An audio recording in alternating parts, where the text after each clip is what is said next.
Hello, my name is Terry Hansen. Great to be back with you once again. As you may know, I'm the president and founder of the Hansen Group Company and the creator of Hansen University.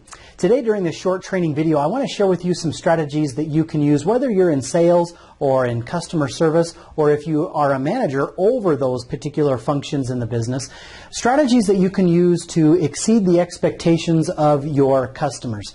Now, there's a little bit of a misnomer and a little bit of confusion, as I've noticed, with individuals thinking that what they do are great and awesome and wonderful and exceeding the expectations of their customers, when in reality, those are minimum standards that they should be doing anyway. Why? Because their competitors are really good at doing those things as well. The only reason there's two. The two main reasons why you and I want to pay attention to exceeding our customers' expectations is to keep them loyal, keep them coming back again and again and again, but also to differentiate ourselves from our competitors. So think about the things that your competitors are already doing. If your customer went to your competitor, what would the kinds of things that your competitors be doing with your customers that you should be doing much, much better? Okay, so let's maybe do an example. Let's pretend this red line here represents what your customers currently expect of you. Or if they went to your competitors, what they would expect, how they would expect to be treated, or what they would expect to get from your competitors. So this line here represents that level of expectation. Now, chances are about 80% of the things that you and I do on a day-to-day basis just simply meet our customers' expectations. Things like answering the phone within 3 rings, or smiling and being pleasant, or giving them what they need pretty quickly and efficiently. Those are all great, but they're hardly unique and special things that differentiate us from anybody on the planet. Those are kind of minimum standards, minimum things that we should be doing anyway just to play ball. So, but let's if we're not doing those things, then we really do fall below the expectations of our customers. And if that's kind of where we're at, if the services that we provide are somewhere down here, then then we can obviously expect not to have those customers very, very long. But what are the things that we can do to kind of be above this line? We want to be north of this line substantially. So what can we do to not just meet those expectations, but to be above that line? Let me share with you 11 examples, 11 things. Some of these may be relevant to you, some may not be. That's okay. I'll give you several examples to think about. My hope is that when we're done today, that you'll have kind of a fresh set of creative ideas to look at your business through and identify maybe some ways that you can take things to the next level. Really delight and dazzle your customers so that they can stay loyal and stay away from your competitors, right? So the first strategy that I might suggest to you is find ways to personalize your service. Anything and everything from using your customer's first name as you're working with them. If you're in a retail or kind of a transactional business where you've got lots of customers coming in and out, learn their name early on and continue to use their name all throughout the sales transaction. That's simple. That's something super simple, but it's something that not everybody does. And if you do it, that could be an excellent way to personalize your service.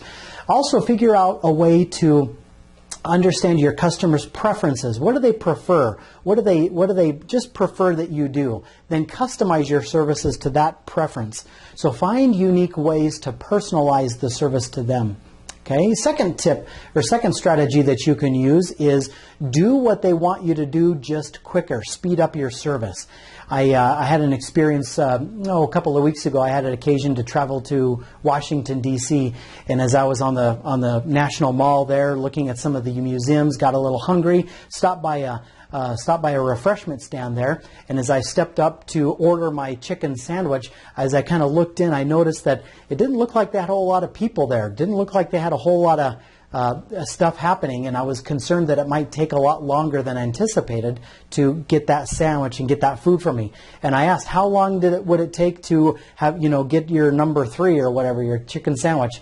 And she said, well, what else would you like with that? And I mentioned some things, and she said she kind of disappeared and got a tray, and literally in about 15 seconds, I had the food right there in front of me all ready to go. And she told me my total. I paid for it, and I was on my way. But I was shocked and amazed at how quickly the food came out to me.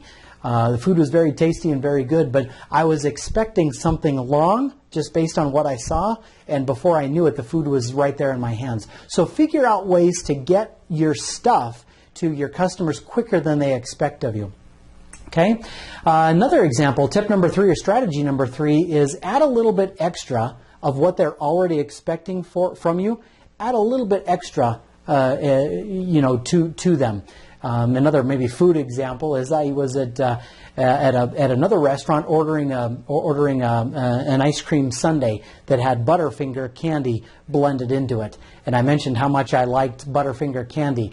And so when my chocolate shake, blended chocolate or ice cream shake came, the gal that was giving me the food mentioned that she said, "Oh, I added some extra Butterfinger in there just for you, just because I know you like that." And I said, "Thanks, that's wonderful." So whatever simple example, but whatever they're expecting of you, add an extra batch of it to whatever you're doing. Just go a little bit above and beyond there. That sort of thing makes a big difference. Strategy number 4 is follow-up communication. Anytime you and I can over communicate or communicate more than what's expected, that sure goes a long way. I remember having a root canal done by one of my local dentists, right?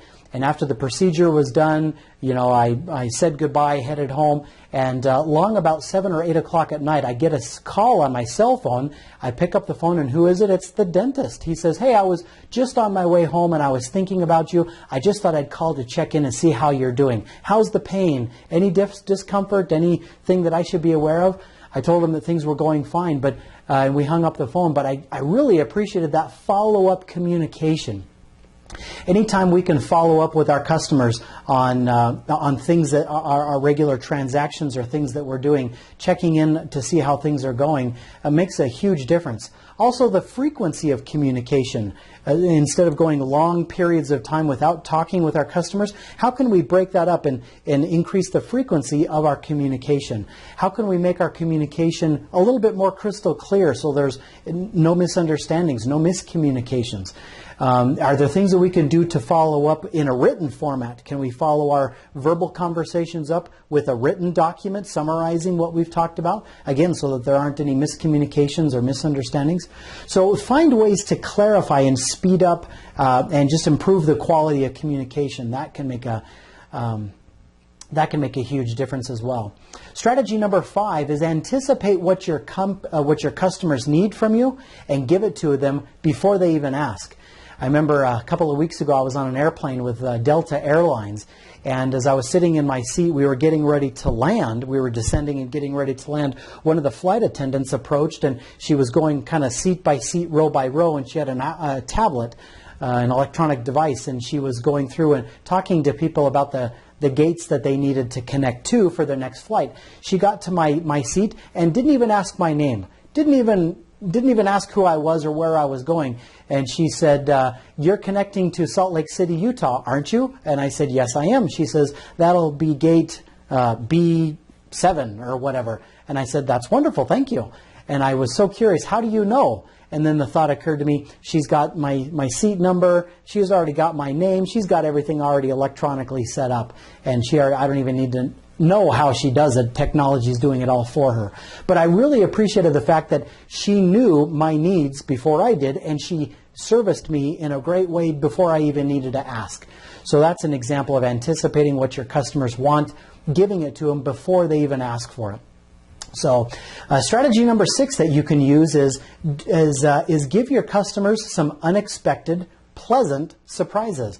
I remember one example that I heard from one of my customers who's a pediatrician is pediatricians work on and they take care of little kids, obviously. There was a brand new mom who had come into the facility to check up their brand new baby, and after the checkup was over and everything was fine, the doctor took some little diapers and gave them to the mom, knowing that the mom would need these diapers. Now, did the mom go into the pediatrician for the purpose of getting free diapers?